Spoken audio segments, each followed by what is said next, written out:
Provérbios capítulo 4.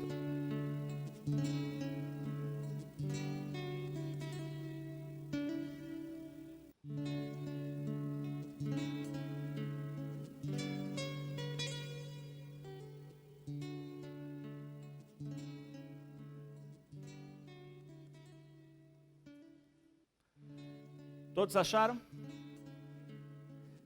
Vamos ler juntos a partir do versículo 23. Diz assim: tenha cuidado com o que você pensa, pois sua vida é dirigida pelos seus pensamentos. Nunca fale mentiras, nem diga palavras perversas. Olhe firme para a frente, com toda a confiança, não abaixe a cabeça, envergonhado. Pense bem no que você vai fazer, e todos os seus planos darão certo. Evite o mal e caminhe sempre em frente. Não se desvie um só passo do caminho certo.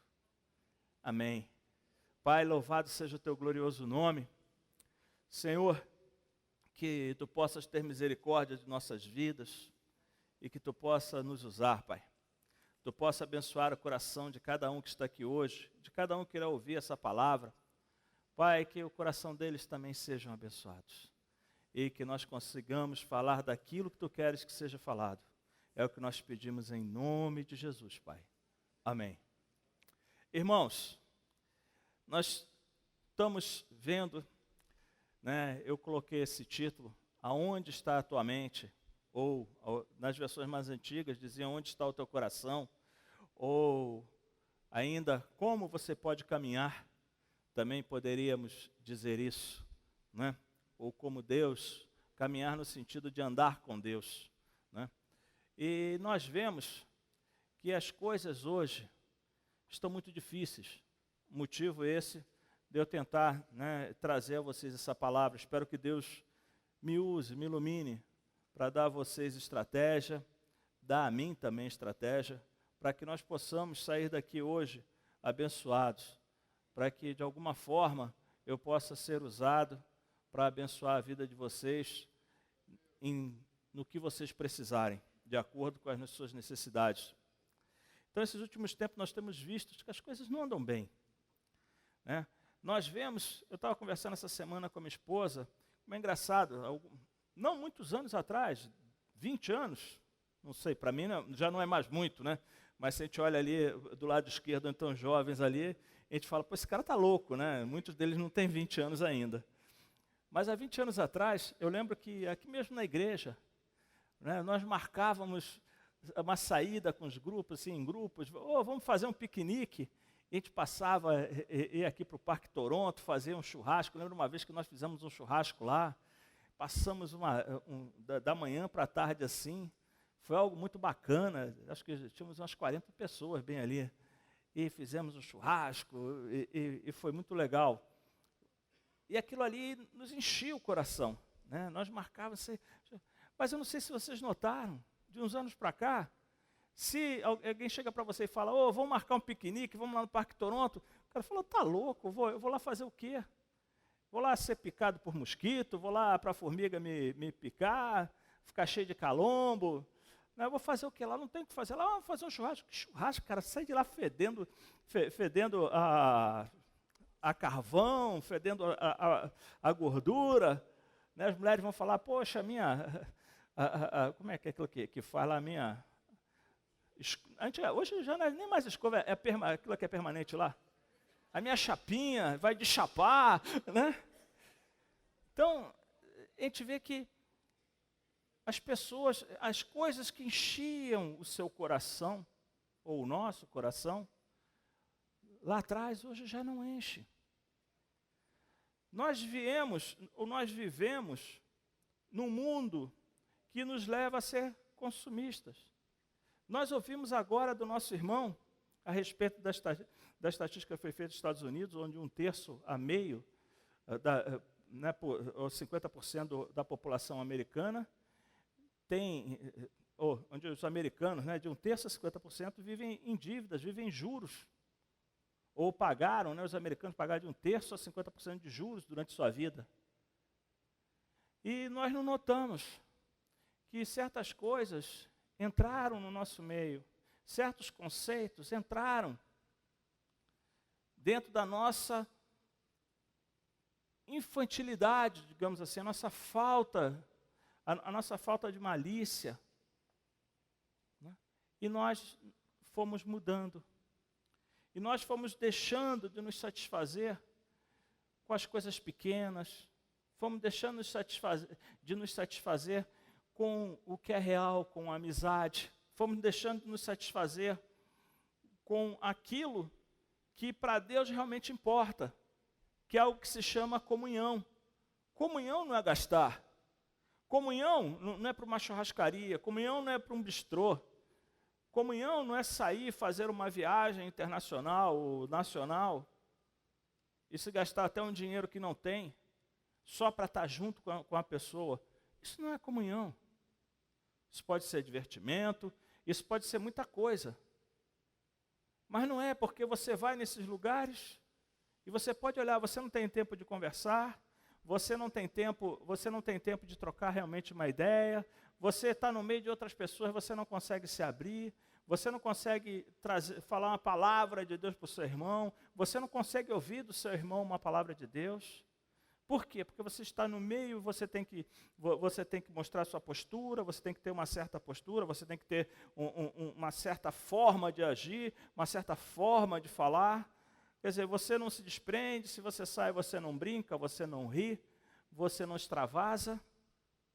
Então, o que isso por quê? Por causa de uma pressão de sociedade que foi criada, cobranças que foram criadas, aquilo que as pessoas chamam da maneira correta de viver, da maneira certa de ver, que hoje tem um nome que me fugiu agora, me perdoem, eu não tinha pensado nesse nome, e realmente o que eu escrevi não é o que eu estou falando, mas glória a Deus, porque é o que está vindo no meu coração e eu creio que é de Deus para vocês.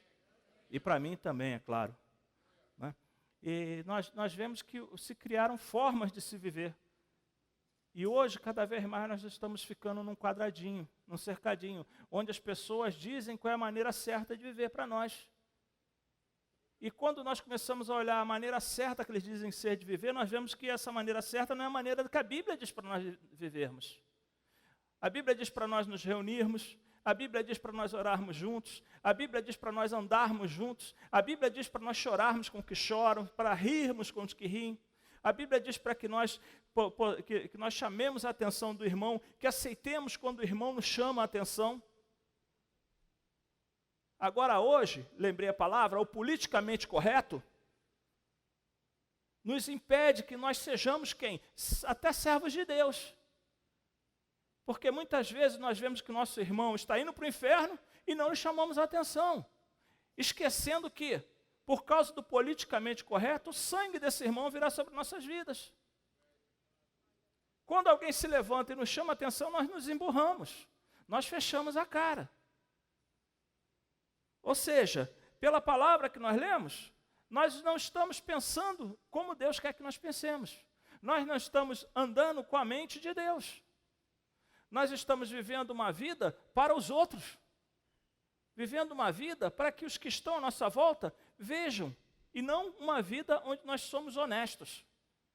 Ou seja, nós temos vivido de uma forma desonesta, principalmente com Deus.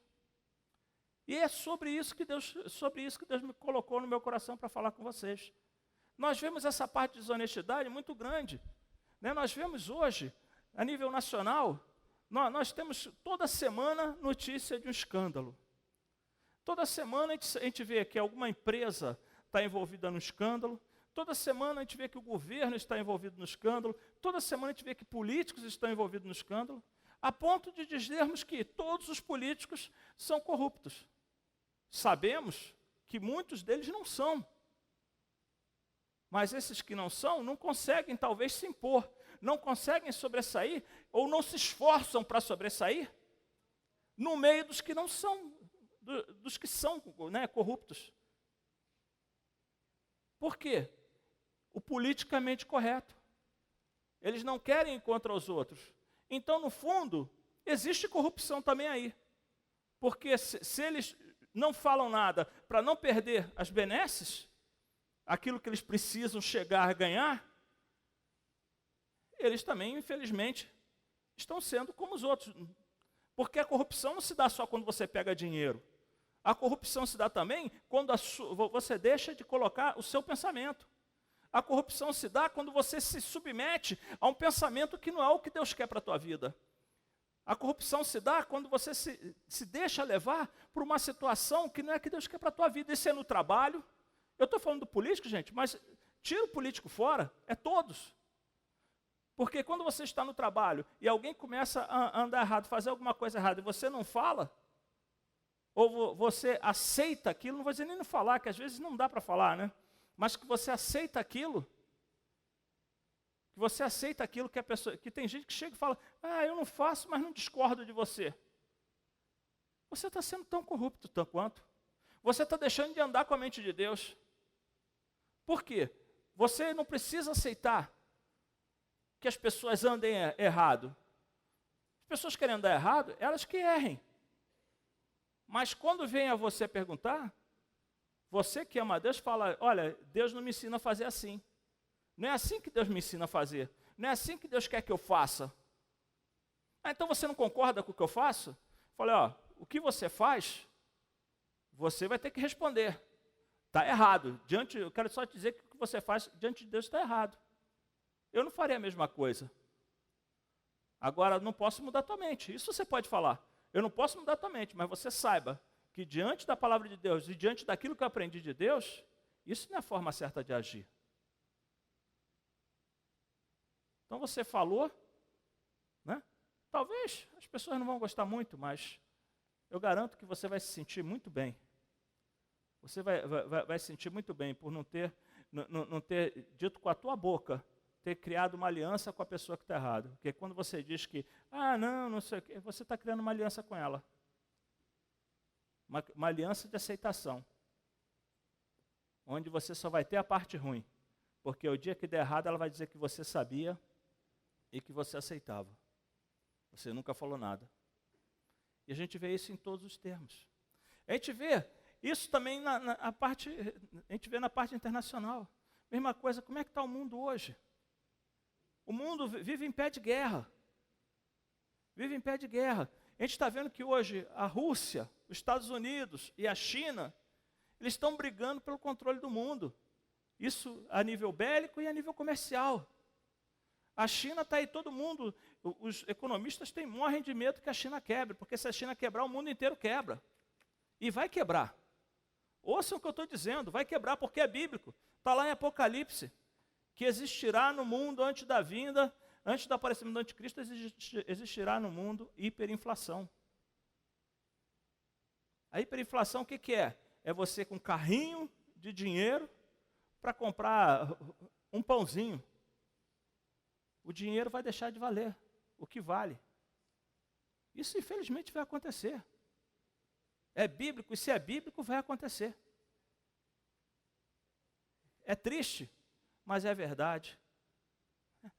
Outra coisa que acontece, eles estão lá, né, correndo numa corrida armamentista, estão lá, todos eles agora, né, estão lá na Síria, lá jogando bomba na Síria, para ver quem consegue jogar mais bomba. Aí diz que um está reclamando que o outro cagueta. Não, quando eu vou jogar bomba, o cara cagueta que eu vou jogar bomba 3 dias antes. Já começa a falar que a minha janela de bomba é aquele horário, os caras conseguem fugir. Eu não cagueto ele. E a coisa está assim. Eu não sei onde que isso vai parar. Mas sei o seguinte, que os cristãos estão sendo massacrados. Eles falam, né? Lá, teve esse atentado na França, todo mundo falou. O repórter na TV chorava. Olha, morreram 120 e poucas pessoas. O repórter chorava. Mas nunca deram uma notícia de uma escola na África, que são várias escolas espalhadas pela África, cristãs, onde 200, 300 crianças são massacradas, são queimadas vivas. Nunca deram notícia do Estado Islâmico, que diz que joga as crianças para cima como uma bola e apara numa baioneta. E são outras crianças que têm que fazer isso. Nunca deram essas notícias, que se você for nas redes sociais e começar a procurar, você vai ver que lá fora é dada a notícia, agora aqui no Brasil não. Aqui no Brasil, a grande recordista, que se chama Rede Globo, só dá meias notícias, só conta mentira para você. E você fica lá na frente que quer assistir a novela, que só te leva para longe de Deus. Ensina você a ser corrupto, ensina você a ser trair tua mulher, trair teu marido, ensina você a estragar o teu casamento, ensina ao jovem a fugir do casamento, do compromisso que Deus preparou para ele, para abençoar a vida dele.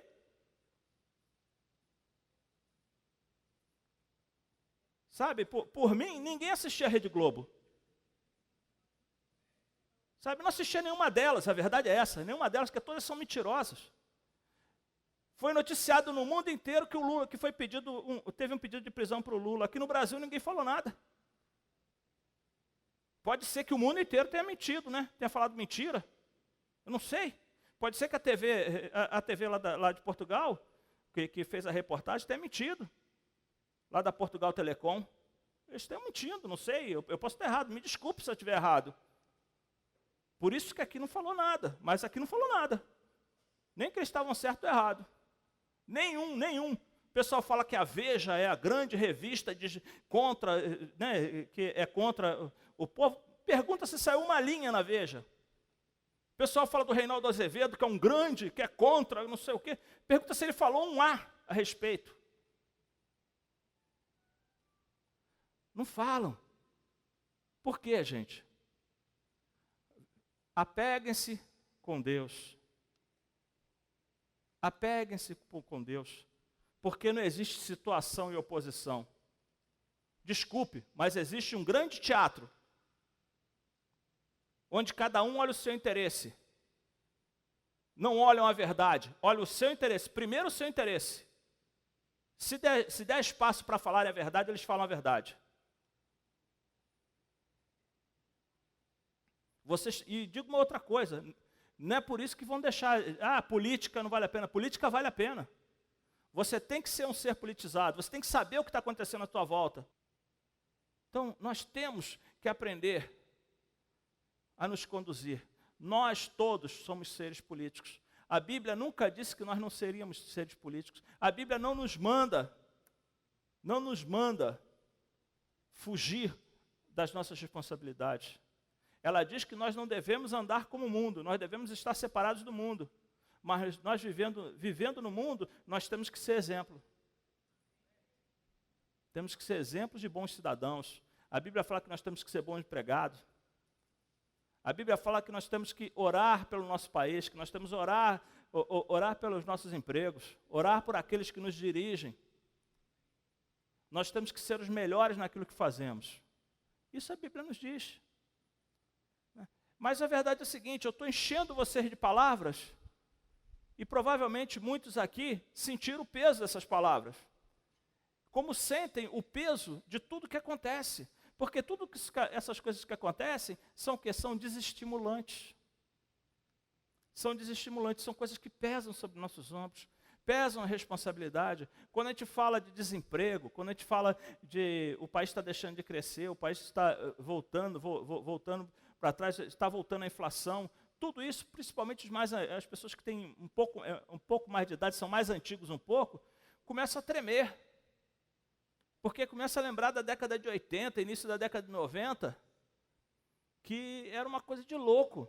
Era uma coisa de louco. Você recebia o salário, você ia receber o salário amanhã, hoje você já começava a correr. Se alguém aceitava cheque, antes de hoje, ontem, você já tinha começado a correr, porque o seu salário vai cair amanhã. Então, ontem você já tinha começado a correr para passar o cheque, para poder comprar. Você chegava lá e comprava porque você sabia que até o final do mês era todo dia. O cara tinha uma profissão, era o cara da maquininha. Você passava no tinha 3, 4 lá nos corredores dos mercados só fazendo clac, clac, clac, clac, clac, clac. Os caras eram craque, né? Era uma coisa impressionante. Tinha os caras, se você olhava assim, eles pegavam lá, caramba, era a produção dos caras. Eu acho que se eles ganhassem 1 centavo por cada tique daqueles que eles mudassem, os caras, no final do mês, faturavam. Porque o negócio, né, era uma produção, eram rápidos, né? Eram rápidos. Às vezes o cara estava colocando, você corria antes, tirava da mão dele antes, aí depois eles começaram a fazer tudo no computador, aí ferrou tudo. Mudava no computador, aí começou a briga, né? Começou aquela briga, não, mas na lata está isso, e o computador está mais caro. E toda semana era 8, 10, 12% que aumentavam as coisas. E o dinheiro não dava. O dinheiro não dava. Era tudo horrível, tudo difícil. Né? Veio lá em 92, aí veio o tal do confisco, né? Entrou a dona Zélia Cardoso de Mello. Chegou um dia lá e todo mundo começou a falar, vai confiscar. Não vai acontecer nada. Todo mundo acordou um dia, não tinha nada na poupança, não tinha nada em aplicação. O dinheiro tinha sido todo tomado, confiscado. A inflação era mais de 80% ao mês. E tudo confiscado. Pessoa... Alô? Aconteceu alguma coisa aqui. Desculpa, que de repente parecia que eu estava dentro de uma lata.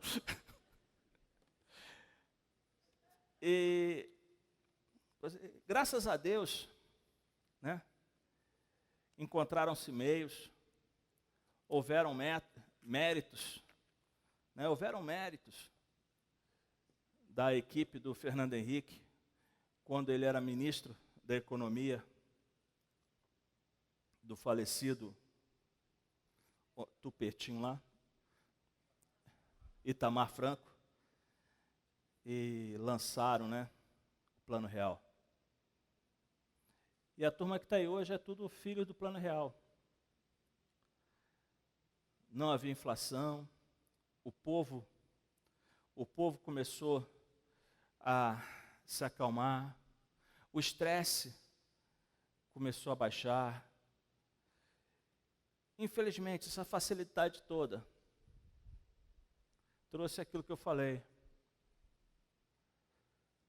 Né? O dinheiro passou a sobrar no final do mês. Aí o que aconteceu? Muitos começaram a gastar mais do que podia, porque existia uma solidez. E muitos começaram a esquecer dos princípios que Deus nos dá, que dia 5, nosso irmão Walter vai falar a respeito. Muitos começaram a esquecer disso. Começaram a endividar, achando que isso era uma solidão, era algo físico e que estava plantado em nosso meio. Só que não era assim, né? No meio do caminho tem uma pedra, ou tem um PT. Tem um PT no meio do caminho. Né? Pessoas que há 40 anos, gente, há 40 anos estão lutando com uma gotinha d'água. Vocês não imaginam como é grande. Por isso, nós devemos pensar em política e olhar os que os políticos fazem. Eles não começaram em um dia. E não era nem PT, era PDT, se chamava PDT, PSB. O PT ainda não existia, mas eles estavam desde lá. Eu lembro que eu fiz alguns cursos, assim, assisti, né, não fiz curso, assisti algumas palestras de doutrinação do MR8, do PCB. Partidos comunistas, que nem eram partidos, eram células comunistas no Rio de Janeiro, na época. Né? E eu lembro da Fátima. Fátima era doutrinadora do MR8, Movimento 12 de Outubro. Oi? 8 de Outubro. Movimento 8 de Outubro. Né? Movimento Republicano 8 de Outubro, né? É. E a Fátima nos era doutrinadora. E graças a Deus, um belo dia, Jesus salvou a Fátima. Salvou eu também. Né? Eu louvo ao Senhor por isso. Mas a coisa não é como a maioria das pessoas pensam. A coisa vai muito devagar. Eles colocam um funcionário ali, uma pessoa ali, né? Coloca uma pessoa lá, e eles são calmos, eles têm tempo, eles não querem as coisas para ontem como nós. E durante anos, eles foram fazendo até chegar onde chegaram. O Brasil não abriu o olho, os militares não abriu o olho, eles fizeram um Foro de São Paulo. Se você entrar e ler o estatuto deles, vocês vão ver. Se chama Grande Pátria. Isso vai ser difícil. Mas isso não é só conosco. Isso está na Bíblia que isso aconteceria. Não no Brasil, mas no mundo inteiro. A falta de fé, o esfriar da fé, a dificuldade de seguir ao Senhor. Diz que muitos perderiam o fôlego, e não é o que acontece hoje. Quantos se suicidam? Eu ouvi semana passada, retrasada, se eu não me engano, na CBN, que o número de suicídio entre jovens no Brasil cresceu não sei quantos %. Os jovens não aguentam, porque eles não conseguem ver futuro. Eles não conseguem enxergar que amanhã alguma coisa de boa vai acontecer. O cara chega, fala, ele vê a faculdade, vê a luta pela faculdade, vê que alguém, porque diz que tem uma cor diferente, ou que infelizmente não teve uma condição social melhor, entra na frente dele que estava se esforçando, queria se esforçar, e chega lá no final, ele vê que só os amigos, só quem pertence a uma panelinha que consegue os melhores empregos, quem consegue as coisas, ele começa a se desesperar, ele fica quieto, ele se fecha, ele não consegue ver que Deus pode agir na vida dele, porque ele não conhece Deus, porque tudo que está em volta conspira para que ele não veja Deus. Tudo que está em volta conspira para que o politicamente correto que implantam na vida dele, que as TVs implantam, que os programas, que os filmes que são feitos implantam, é para quê? Para que ele não olhe para Cristo. É para que ele não olhe que existe uma vida, que existe um Deus que fez tudo isso. Alguém que pode intervir na vida dele, alguém que pode intervir na história dele, alguém que pode mudar a sua vida, pode fazer algo muito maior, pode fazer o deserto florescer. E o que ele faz? Como ele não vê saída, como ele não vê nada, como ele só vê dificuldade, quando ele olha, ele não sabe escrever, ele não sabe fazer uma conta, ele passou de ano, mas não aprendeu. Ele se mata, ele se enfia nas drogas. Ele vai fugir de algum jeito. Por que que isso acontece também? Porque nós que tínhamos que saber como andar, nós também estamos na solidão. Nós também estamos no mesmo deserto. E muitos de nós não cremos que mesmo no deserto podemos florescer. Não cremos que no deserto podemos dar muitos frutos.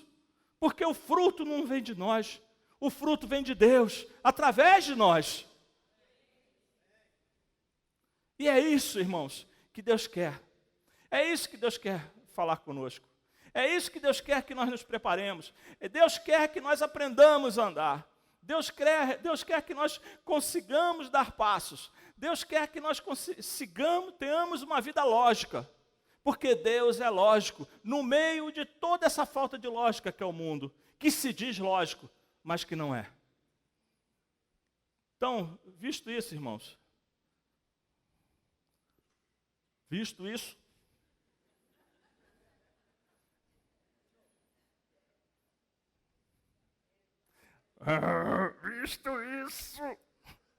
é na setinha, não é?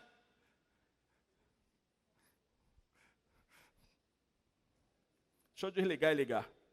Ó, desliguei, liguei. Irmãos, visto isso, alguém dá um toque para mim aí?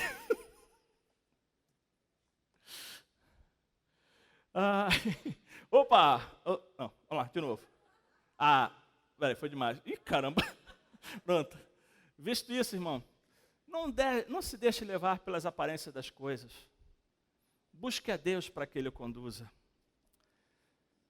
Sabe, não pense que sempre o politicamente correto é o que Deus quer para a sua vida. Né? Não emita opiniões, sabe, sobre situações sem refletir e saber se é o momento certo. Normalmente, as pessoas que trazem notícias para você, isso é fofocas, né? Porque normalmente é isso, né? Elas tentam saber a sua opinião.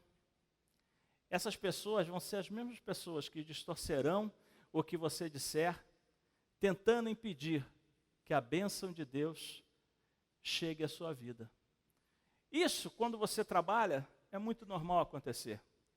Chama-se, né, a pessoa chega, se aproxima de você, e depois vem o que o pessoal chama de puxada de tapete, né? Ou então o pessoal fala, né, como é caneta do anão, né? É a caneta do anão, é a rasteira. Então, irmãos, você é cristão, ouça o que Deus diz para você. Ouça o que o Espírito de Deus tenta ensinar na sua vida. Nós vivemos tempos difíceis. Nós vivemos tempo em que as pessoas não respeitam umas às outras. Nós vivemos tempo que as pessoas são egocêntricas. Você não deve ser assim. Não é isso que Deus quer para a sua vida. Mas isso é o que está acontecendo. Então, não chegue emitindo opinião. Evite, principalmente o seu trabalho. Principalmente onde você está, no meio que você vive.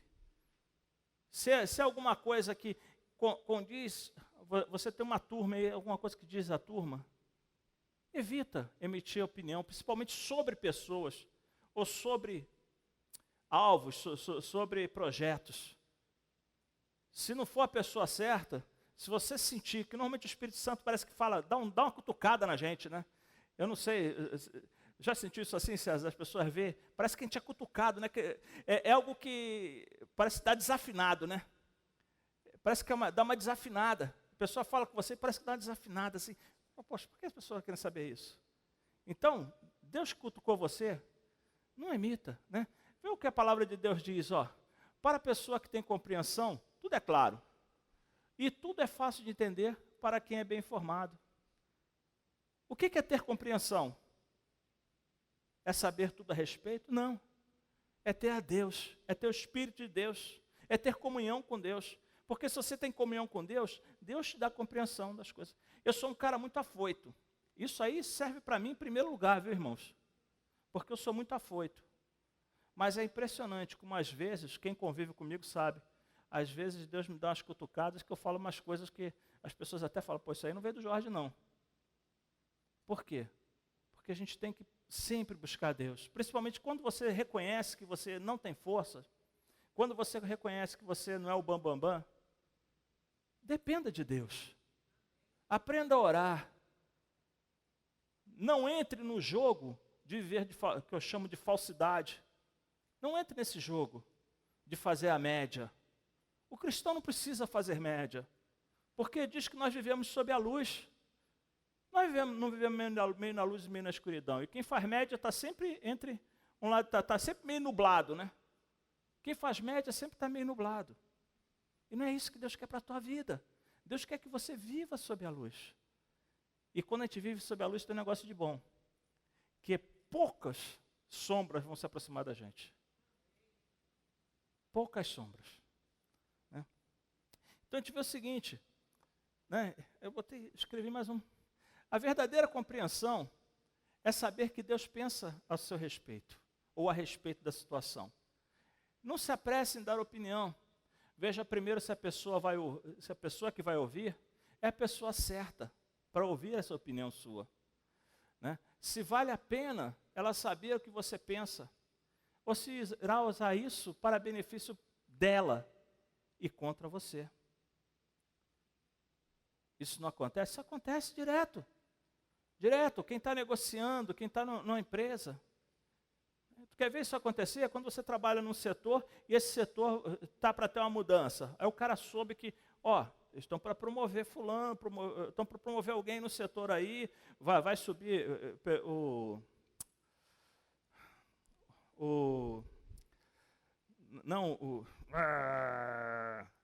desculpa, ficando velho, viu? É duro, rapaz, o fluxo, não o fluxograma, mas o organograma, o organograma do departamento vai crescer, então vai surgir novas gerências, vão surgir novas chefias, novas supervisões. E, poxa, parece que o pessoal vai pegar negócio aqui de dentro. O que os espertos... Olha, primeiro eles começam a olhar. Normalmente eles são os caras que vivem só na sombra ali, né? E eles começam a ver quem são as pessoas que se destacam. Porque ele conhece quem trabalha, ele conhece quem tem capacidade. E o que ele faz? Ele não se dá com a pessoa, ele não gosta da pessoa, mas ele começa a se aproximar. E começa a fazer o quê? Entrar em assuntos polêmicos. A respeito do trabalho, a respeito do que faz, a respeito das chefias. E começa a sondar. E a pessoa chega, se Deus não está com aquela pessoa para abençoá-la, o que ela vai fazer? Ou se a pessoa não ouve o que Deus diz a ela, se ela procura ser afoita e não faz questão de sondar de Deus, pedir a Deus sabedoria, ela vai e fala, emite opinião. Quando emite opinião, esse esperto corre lá na chefia e fala, pô, fulano está falando isso, está falando aquilo. O que o cara olha? Né? O cara chega e fala, caramba, eu estava pensando nesse cara, risca ele. Risca ele. Por quê? Porque ele não é uma pessoa de confiança. Isso é o que vai acontecer. Então, queridos,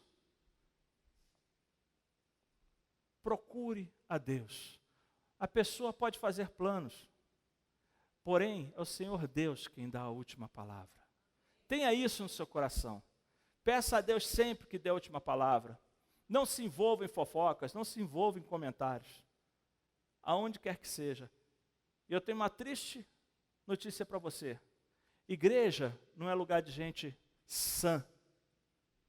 Igreja é lugar de pessoas doentes que querem se curar. Então essas coisas acontecem também na igreja. Estamos tudo, como diz o Valtão, estamos tudo na mesma bacia das almas. Somos todos carentes da misericórdia de Deus. E como carentes da misericórdia de Deus, todos nós pisamos na bola de vez em quando. Certo? Pedi para vocês se colocarem em pé.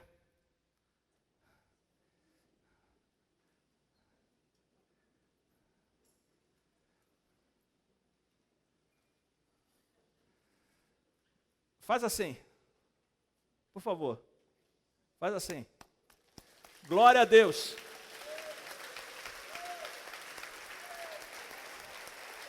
Amém. Podem se assentar. Pronto, já dá para vocês aguentarem mais 5 minutos.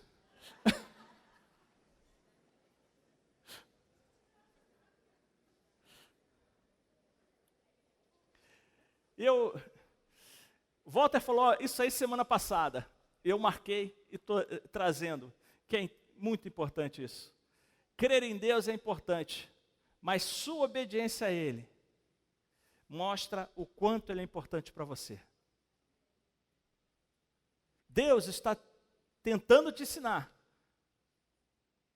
Existe toda a tua parte, a tua lógica não querendo ser ensinada, e junto com isso existem forças espirituais, infelizmente, existem forças espirituais malignas que não querem que você aprenda. Porque se você aprender, o que vai acontecer? Elas não terão mais espaço para agir na sua vida. Então lembra que a sua obediência a Deus mostra o quão importante Deus é para você. Então, como diz Deuteronômio 10:16, sejam obedientes a Deus e deixem de ser teimosos. Se renda ao Senhor. Se renda ao Senhor. E com isso, irmãos, como nós vimos a parte do tolo, né? Então, não seja como o tolo. Quem é o tolo? A Bíblia diz que é o nécio, é aquele que não pensa, é aquele que não ama a Deus. Nós vamos ver aqui, é aquele que diz que Deus não existe, né? Os tolos não dão importância a Deus. Vejam como se comportam as pessoas que não ligam para Deus. Geralmente parecem bobas, né? Elas, na verdade, elas estão sempre na bagunça, sempre fazendo uma certa bagunça, certas coisas. Por mais sérias que sejam, quando você olha para elas, você vê que elas vivem de uma forma meio desregrada. São meia bobas, né? Elas estão se prejudicando. Por esse sentido de bobo que eu quero dizer. Eles estão se prejudicando, estão ali, vivem desregrado, não pensam, não tem meio, né, querem, às vezes trabalham bem, às vezes têm boa amizade, tem tudo, mas você vê que eles estão se descuidando de si mesmo, da vida, da alma, né? E nunca se preocupam com o que acontece à sua volta. Normalmente essas pessoas, elas não estão nem aí, elas querem saber delas, são egocêntricas, elas não estão preocupadas com o que está acontecendo. Você chega e fala, poxa, você viu fulano? Poxa, fulano acho que está precisando. Ah, ele vai achar um jeito, ele vai achar o jeito dele. Deixa que ele se vira. Essas pessoas nunca se preocupam com o outro. Eu falo isso aí do amigo, não se preocupa do amigo, que dirá do inimigo. Do inimigo ele quer que se exploda. Né? Como diz o Justo Veríssimo, eu quero que o pobre se exploda. Né? Dizia lá o Chico Anísio, quando tinha o programa dele. Né? Ele quer que o inimigo se exploda. Né? Então a gente vê o seguinte, que tolos pecam e não se importam, mas os bons querem ser perdoados. Você vê, quando você tem uma notícia de alguém, que aconteceu algo que você não pôde ajudar a pessoa, como é que você se sente? É normal. Às vezes, né, a pessoa você não sente muito, mas se a pessoa é mais próxima a você, soube que aconteceu algo, você já se preocupa, fala, poxa, eu estava do lado da pessoa e não ajudei, eu estava do lado da pessoa e não sabia, às vezes até Deus não queria que você ajudasse, porque tem isso também. Porque às vezes Deus, foi o que o Walter tem ensinado aqui, faz parte dessa palavra, que às vezes Deus está provando a pessoa, mas você não se sente bem, porque você queria ter ajudado a pessoa. Os tolos não. Os tolos não estão nem aí. Infelizmente, eles não estão aí, eles estão aí só com eles. Você vê uma pessoa que é tola, até como ela trata a família.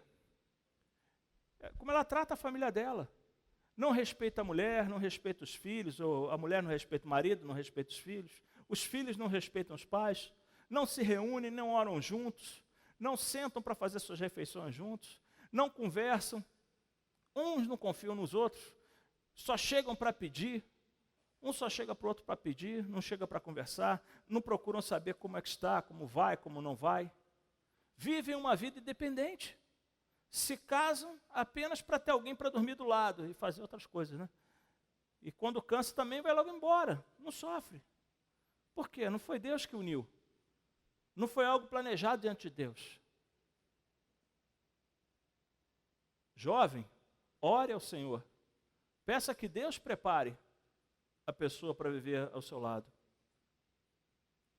Porque, se isso não acontecer, infelizmente, você não será feliz. Coloque o teu futuro na mão do Senhor. Peça que Ele cuide, que Ele envie. Eu lembro que eu aceitei a Jesus, eu já tinha 24 anos, 25, e eu era muito preocupado. Eu não queria pecar. E eu era muito preocupado também em namorar e não dar certo. Eu queria casar, eu quero casar. A verdade é essa, eu queria casar, irmãos, eu não aguentava mais. Gente, como eu queria casar. Cadê o Roger?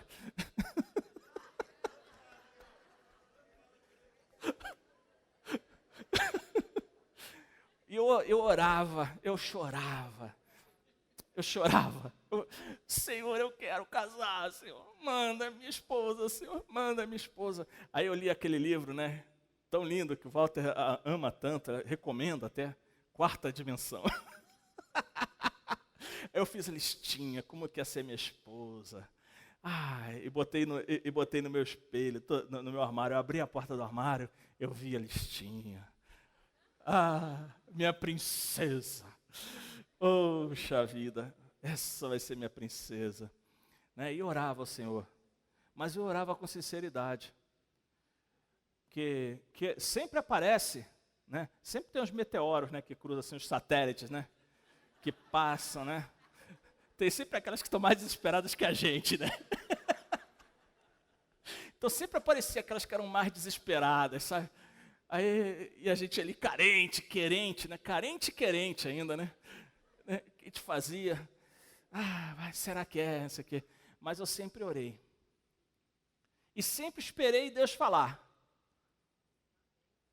Sempre esperei Deus falar. E a resposta era não. Eu não aguentava mais ouvir não. Eu não aguentava. Aí eu cheguei para ele e falei, eu acho que eu tenho que me fazer eunuco. Não adianta.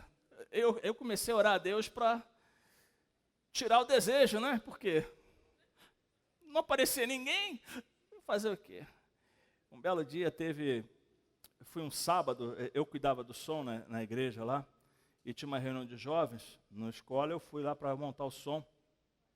E terminei de montar o som, era pequenininho, talvez uma fileira dessa aqui. E fiquei na portaria, eu falei, eu vou ficar na portaria, recepcionando as pessoas que chegam. As pessoas chegavam, comentavam. Aí chegou o pastor Cassiano, pastor, não sei se está vivo ainda, gostaria que estivesse, né? E com duas moças. Estou vindo aqui, não sei o quê, daqui é a moça, essa é a fulana, essa é a Beltrana. Eu nem ouvi a voz, nem ouvi o nome direito, né? Nem ouvi. Tá bom, como vai, tudo bem? Por quê? Não era a fotografia que eu escrevi, sabe? Não era a fotografia que eu escrevi. Entendeu? Aí fui. E as moças, levei lá para frente, elas lá para frente, junto com o pastor Cassiano. Eu sei que as moças saíram da frente, não quiseram ficar lá na frente, foram lá para trás, para a última fileira, onde eu estava sentado. Aí sentaram. E está lá louvando, o pastor Cassiano está dando a palavra. Aí eu ouvi, audivelmente assim, é essa. E eu ouvi minha voz falando, é essa. E eu ouvi outra voz falando, ore. E eu olhei para o lado, quem que entrou? Né? Quem que entrou? A porta estava fechada? Quem que está falando aí? Né? E eu olhei assim, eu olhei para o lado e vi que tinha uma moça morena, cabelos cacheados, grande, sabe? Estilo Gal Costa, daquela época da Gal Costa lá atrás. Vocês têm que pegar uma coisa da Gal Costa lá de 80, a foto lá de 80 da Gal Costa. Assim, aquele cabelão, né? Aquela armada. E fiquei assim, aí tremeu as pernas, né? As pernas tremeram. Aí eu entendi o que era, né? Entendi o que era. Aí eu fui para casa. Terminei no final, cumprimentei, falei, de onde vocês são? Falei, São Paulo. Falei, poxa, de São Paulo, caramba, ainda lá longe, né? Tá bom. E fui para casa, e cheguei em casa, e aí fui falar com Deus, né? Falei, abri a porta do meu armário e falou assim, olha o que eu te peço. Não é o que eu te pedi. O que houve? O telefone naquela época era de cabo, dava umidade na linha, deu ruído. Não era bem assim, né? E eu sei que eu comecei a ficar, irmãos, parecia que eu ia ter um ataque do coração. Não sei como é um ataque do coração, porque eu nunca sofri do coração, mas eu comecei a ficar ansioso e doía o peito. E eu comecei a orar, Senhor, tira isso de mim, tira isso de mim. Eu deitava, não dormia. Embora no Rio de Janeiro deitar e não dormir é fácil, né? Ainda mais quando a gente está em fevereiro, né? Verãozão. E eu não dormia, e voltava, e orava, e não dormia. Aí fui lá na porta do armário, arranquei aquele negócio, nada, joguei fora. E voltava, e orava, e não dormia. Dormia. Quando foi 5 horas da manhã, eu lembro até hoje a oração que eu fiz. Falei, Senhor, seja feita a tua vontade, não a minha. Dormi, eu tinha que levantar às 10:50 para poder estar na igreja antes das 8, que eu tinha que montar, que era uma rádio com um grande auditório, talvez maior que esse aqui, e eu tinha que montar o som, porque como era alugado, todo domingo eu pegava o som inteiro, jogava de manhã, eu que estava na escala, eu que montava tudo, afinava, deixava tudo, e não tinha quem me ajudasse. Né? Como também não tinha quem ajudasse os colegas, quando era a escala deles, né? E aquele domingo era a minha escala. E corri, e peguei tudo, passei, que ficava fora, peguei a Kombi, fui para casa, montei, peguei as caixas, levei as caixas, carrega tudo. E quando deu 8h15, eu já tinha terminado, já tinha ajeitado o microfone, a mesa já estava sintonizada, e quando eu olho assim, eu estava arrumando a coisa assim, quando eu olhei, entra aquela morena, linda, maravilhosa, que o meu desejo não deixava ver. Eu vi uma princesa entrando. Eu vi uma princesa entrando. Já não era o desejo meu, mas algo já tinha mudado lá dentro de mim. Eu vi uma mulher alegre, uma moça alegre entrando, bonita, em pé, sabe? Não tinha diferencial corrido, tinha nada, ó, retinha, magrinha, ajeitada. Ajeitada. Ah, que bênção. Aí cheguei, oi, tudo bem? Ela olhou assim, tipo assim, pô, que cara folgado, tudo bem, né? Ela não deu mole não, pensa que foi fácil, que teve risadinha, não teve nada. Seriedade pura. Bom. Aí eu cheguei perto, falei, se importa que eu sou sentado do seu lado aí durante o culto? Era eu que estava escalado lá atrás, né? Não, tudo bem. Eu falei, Deus proverá, né? Aí chegou outra irmã, eu falei, poxa, assume para mim aí, cara. Assume para mim, deixa eu sentar. Ô, esse é o dia. E ele reclamando, é o dia. Eu falei, pô, vai aí, mano. Vai aí, pô. Deixa você estar lá. Toma. Depois, ó, domingo que vem eu cuido para você. Tá, mas tu vai ter que arrumar também, hein? Eu falei, não, vem arrumar também domingo que vem, não tem problema. Aí, então tá. Aí foi, que ele viu também, viu o lucro, né? Não ia ter que acordar cedo, pegar as caixas, pegar o carro, levar para lá, esticar fio, né? Eu ia fazer tudo para ele só ia ter que ficar ali durante o culto cuidando do som, mais nada. Viu o negócio. Aí eu fui, sentei, fiquei lá. E eu olhava. Né? E ó, e ela olhava assim desconfiada. Né? Aí bem, chegou a noite. Tinha o culto de manhã, o culto à noite. Chega a noite, ela volta. Aí quando chega um monte de marmanjo. Chega um marmanjão lá. Aí quando eu vejo, o cara chega com ela lá, cheio de papo. Ah, desculpa, antes teve uma tarde, a gente fazia naquela época ar livre, né? E já foi o Jorjão lá. Eu perguntei se ela queria ir no ar livre, ela aceitou. Aí lá, peguei a Kombi, passei lá, peguei ela, com a Kombi lá da igreja, e jogamos tudo para cima da Kombi, e coitada delas, elas nunca tinham andado com carioca antes, né? E eu dentro do túnel, eu estava atrasado, dentro do túnel Rebouças ali, a 120 com a Kombi, e costurando daqui e de lá, coitada, aquele dia ela foi provada, né?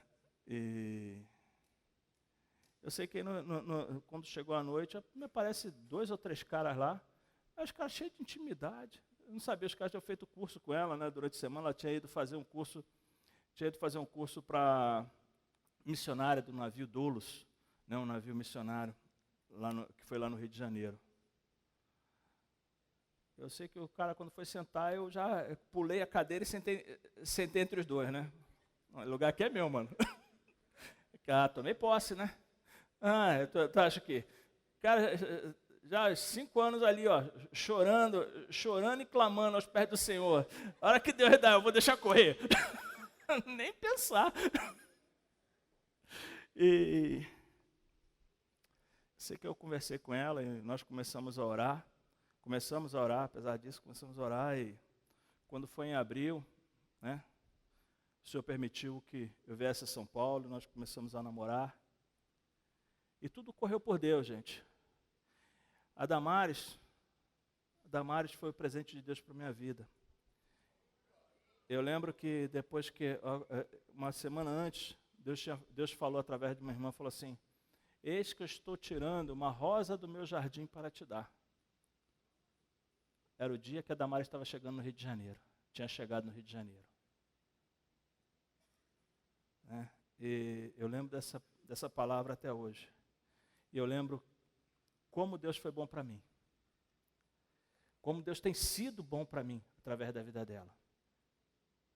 Para o meu ministério, sabe? Como Deus tem sido fiel. Como Deus tem, através da vida dela, tem segurado para que eu não faça nenhuma besteira. Para que eu não haja como tolo. Sabe? Porque Deus cuida de você.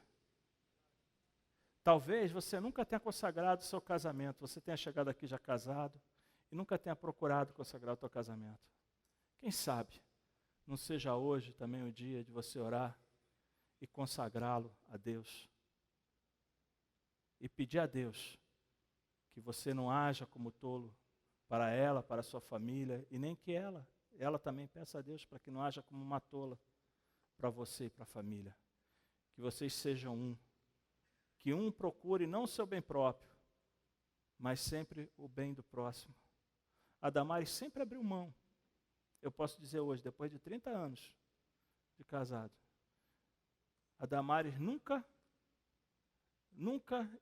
quis nada para ela. Ela sempre me colocou em primeiro lugar. Eu não entendia muito, porque eu sempre fui muito romântico, mas não conseguia entender, né? Um dia eu cheguei em casa e olhei assim, coitada, estava comida servida, umas velas em cima da mesa. Eu falei, caramba, acabou a luz, liguei, bem, a luz já voltou, não precisa ficar com a vela aí não, coitada. Né, eu sou muito romântico, eu não tinha reparado que ela tinha feito jantar à luz de vela para mim, né? Mas até isso ela me perdoou. Né? Até isso ela perdoou, foi capaz de perdoar. Coloca na mão do Senhor teu namoro, coloca na mão do Senhor teu casamento. Não seja tolo. Não haja como os tolos.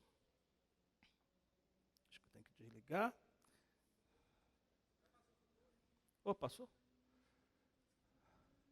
Então, os tolos também não dão importância a Deus. Tudo isso que eu falei, os tolos não estão nem aí. Foi o que a gente falou, são egocêntricos. Né? Veja como se comportam. As pessoas normalmente não ligam para Deus. Não, isso eu já tinha falado. É isso aí. Os tolos são corruptos. A corrupção é inerente a eles. Querem levar vantagem em tudo. É a antiga lei do Gerson. Né? Eles passam por cima dos outros. Eles andam com quem não gostam, sempre procurando obter vantagem. Mas o cara é teu inimigo. Não, ele é meu inimigo, mas ele tem algo que eu quero. Então, enquanto eu não conseguir, eu vou andar com ele. Você não viu isso? Quem nunca viu isso? Eu posso dizer que até os jovens, você vê isso quando você está no 2º grau, você já começa a ver isso. As pessoas andando com as outras para conseguir algo que quer. Então, a Bíblia diz o que a respeito disso? Os tolos pensam assim, para mim, Deus não tem importância. Né? Nas versões antigas fala, desonesta no seu coração, não a Deus. Né? Todos são corruptos e cometem justiças horríveis. Não há uma só pessoa que faça o bem. Então, irmãos, seja assim, e você não verá a Deus. Seja assim, e você estará se afastando de Cristo e da salvação que Deus te deu um dia. Lute contra isso, e você verá Deus agindo sempre em sua vida. Os tolos cometem injustiças terríveis. Resultado do que vimos acima é a injustiça que cometem, é a injustiça que eles cometem indiscriminadamente. Por isso que nós vemos o país acontecendo o que é, sendo do jeito que é, a mentira parecendo ser verdade, tudo tratado com mentira, porque eles acreditam que uma mentira contada várias vezes se torna verdade. Para Deus não é assim, irmãos. A mentira contada várias vezes, milhões de vezes, para Deus continua sendo mentira. Mas os problemas causados pelo mau gênio dos tolos pesam ainda mais.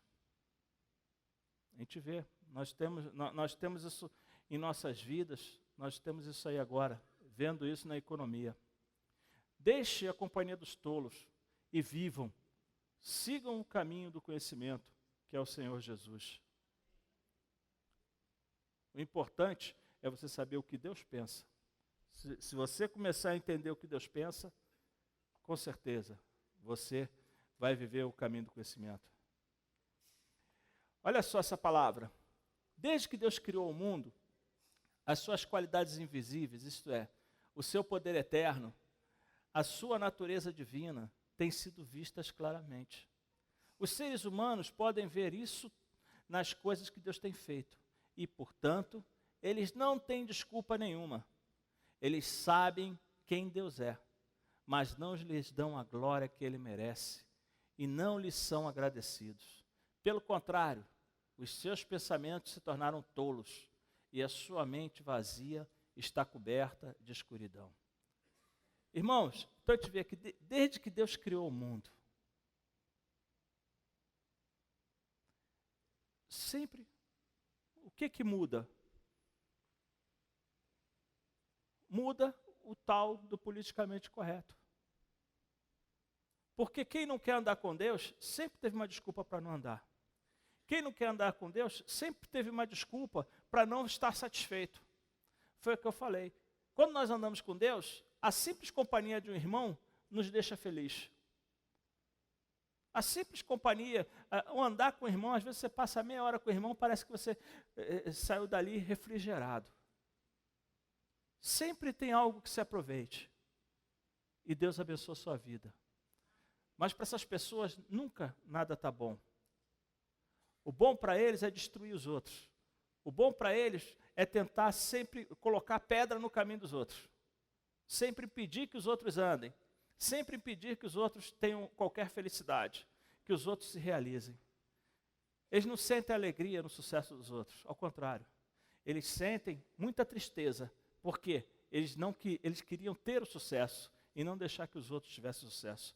Por isso que você vê pessoas processando outros. Por isso que você vê pessoas entrando com processos. Por isso que você vê pessoas humilhando. Porque, às vezes, um chefe humilha um empregado porque vê felicidade no empregado. Como que ele, não tendo menos que eu, pode ser mais feliz que eu? Eu provei isso, irmãos. Eu provei isso. As pessoas falavam para mim, move um processo, todo mundo, não, move um processo, cara, que você ganha, você é tua testemunha, isso aqui. Eu falei, não. Eu tenho algo que ele nunca vai ter. Gostaria que ele tivesse. Oro para que ele tenha. Mas ele escolheu o caminho dele. Porque eu tenho a Cristo. Eu tenho a Cristo, eu tenho certeza. Eu não tenho nada nesse mundo, irmãos. Não tenho nada. Mas o pouco que eu tenho me supre, me abençoa. Agora eu tenho algo que é eterno. Eu sei que um dia eu vou ouvir uma trombeta tocar. Um dia eu vou ver o meu Senhor falando, entra. Um dia eu vou ver o meu Senhor falando, entra para o gozo eterno. Isso eu tenho, e isso ninguém pode me tirar.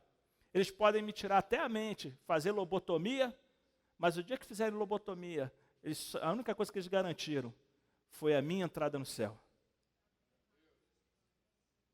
Isso, só eu posso abrir mão.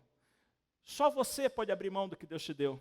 Então, irmão, se agarre na única coisa real que existe nesse mundo. A única coisa real que existe nesse mundo, eu te digo, é a presença de Deus. A única coisa real que existe nesse mundo é a certeza da salvação, é a certeza da eternidade. Não pensa você que quem diz que isso não existe está certo. Por mais que possa parecer que demora, não demora, e logo o Senhor virá. E se Ele não vier, você vai estar com Ele. E você será abençoado e será recebido por Ele.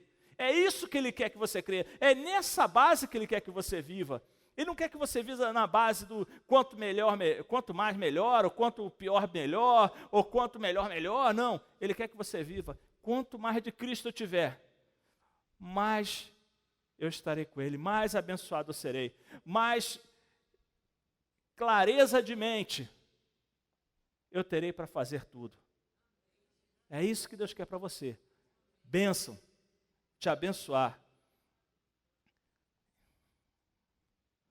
Então temos cuidado, irmãos, para não julgar as pessoas, porque nós falamos aqui, falamos tudo, né? Muitas coisas, mas nós também temos que ter esse cuidado, porque muitas vezes nós caímos no erro de acharmos que somos melhores que os outros. E nós não somos. A única diferença é que nós temos a Cristo. Mas isso não nos faz melhor. Ao contrário, nos faz devedor. E por sermos devedor, nós temos que lutar para trazer essas pessoas a Cristo também. Romanos ainda Paulo fala: meu amigo, não importa quem você seja, você não tem desculpa quando julga os outros. Pois quando você os julga, mas faz as mesmas coisas que eles fazem, você está condenando a você mesmo. Nós sabemos que Deus é justo quando condena os que fazem tais coisas. Mas você, que faz as mesmas coisas que condena nos outros, será que você pensa que escapará do julgamento de Deus? Eu não coloquei aí, mas 1 Pedro 4,17 diz que o tempo do julgamento de Deus é dado e começa pela casa dele. E que aqueles que conhecem a Deus recebem um julgamento maior do que os que não conhecem. O julgamento é mais severo. Mas volta a dizer, nós temos uma promessa que o mundo não tem. Amém? Glória a Deus. Vamos em frente. Que já passei, eu não imaginei que eu ia segurar vocês tanto tempo.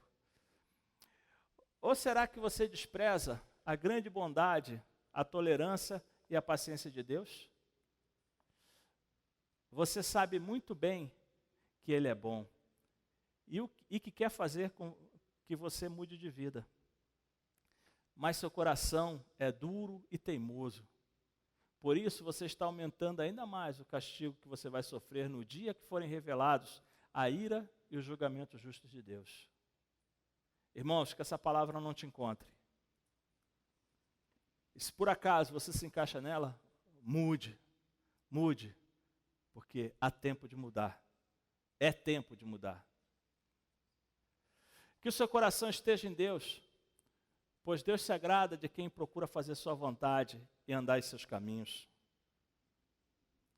Fuja da corrupção e da injustiça que desagradam a Deus. Irmão, nós falamos justamente sobre isso tudo. Você sabe o que é, você pode fugir. Procure a vontade de Deus, ela o tornará sábio e o aproximará de Cristo. Ore e peça que Jesus te aceite e te oriente. Aceite a orientação dele.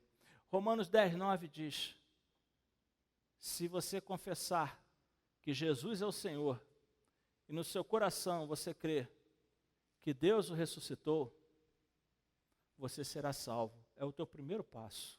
Se você ainda não fez isso, querido, eu gostaria de te desafiar hoje a fazer. A dar esse passo. Eu demorei 1 ano conhecendo a Deus para dar esse passo. E foi impressionante, que foi um ano perdido, porque eu já o conhecia e não tinha feito isso. E quando eu fiz, a minha vida ganhou um impulso. Já viram o avião de caça? Né, que o cara está andando assim, ele joga-se para frente e acende aquela língua de fogo atrás, assim, que chama afterburner, que é o pós-queimador. Quando acende aquele negócio ali, o cara está lá dentro, é como se fosse um pontapé no traseiro. Né? Quando você tem um carro quadriturbo, que você pisa e entra os 4 turbos ao mesmo tempo. Você cola no banco e a impressão que dá é que ninguém segura. Isso é aceitar Jesus. É impressionante a sensação que dá de limpeza, a sensação que você tem de realização. Eu lembro quando aceitei Jesus, até hoje, foi uma terça-feira, no dia uma quinta-feira, dia 25 de abril, às 12h23, de 1979. Eu lembro até hoje, eu me ajoelhei e falei: Senhor, eu quero que o Senhor seja o Senhor da minha vida. Olha, fala assim, não, eu não vi anjo, não vi nada, mas a minha vida mudou. A minha vida mudou, o meu coração mudou. O desejo do meu coração, o vazio que tinha, sumiu, foi preenchido. A solidão foi embora. O sentimento que eu sempre tinha, que hoje o pessoal chama de síndrome, acabou. O Senhor encheu, não teve mais lugar. Momentos difíceis, eu tive, continuo tendo, todo mundo tem. Mas é impressionante que quando eu dobro o meu joelho e falo, Senhor, não me arrependo daquele dia. Nunca me arrependi daquele dia. E eu te amo, Senhor. E eu sei que o Senhor tem a resposta para mim. E que ela virá. Ela sempre vem. Não saia daqui hoje sem declarar isso. Jesus, tu és o Senhor. Quero que tu sejas o Senhor da minha vida. Eu creio que Deus te ressuscitou dos mortos. Não saia daqui hoje sem dizer isso.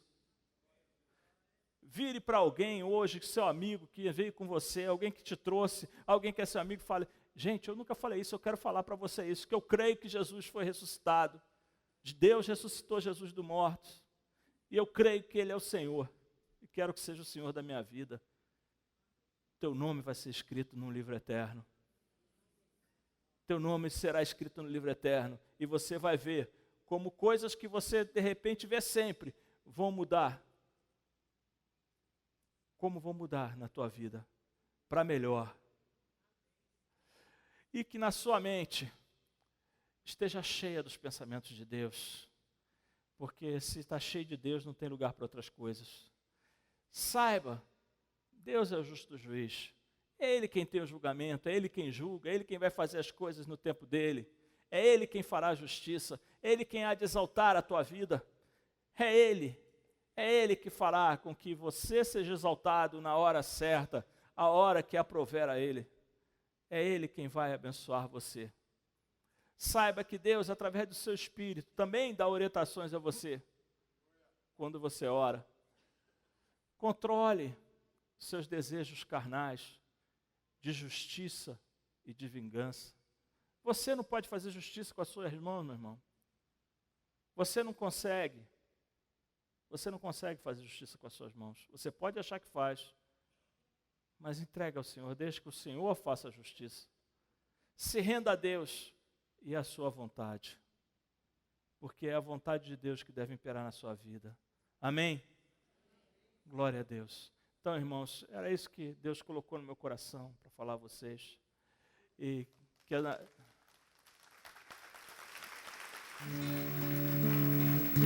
Deus abençoe.